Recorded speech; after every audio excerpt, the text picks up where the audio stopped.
হ্যাঁ আসলে, কিন্তু আমার কেন জানি মনে হচ্ছে আপনার আপু না বিয়েটাতে রাজি না। আরে না, ব্যাপারটা ওরকম না।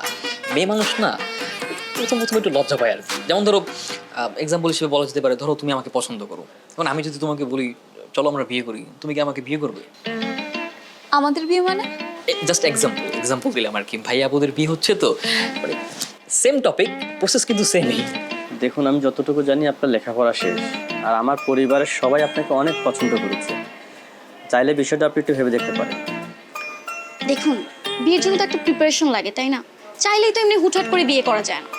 আমি কি তোমার অপরিচিত নাকি? আজ বিয়ে হলে কাল তুমি আমার বিয়ে, তো নাম্বার দিলে সমস্যা কোথায়? সমস্যা আছে। দেখো, আত্মীয় স্বজনের নাম্বার রাখা কিন্তু ভালো।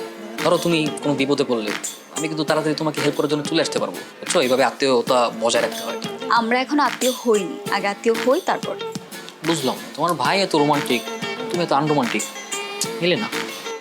তো সমস্যা নাই, আমার সাথে থাকতে থাকতে ঠিকই শিখে যাবো। আই জিসান, চল। যাবো মানে কি ব্যাপার আপু, এত তাড়াতাড়ি কথা বলা শেষ? হ্যাঁ শেষ, চল। আর আপনি থাকো না, আমরা কিছুক্ষণ একটু কথা বলি না।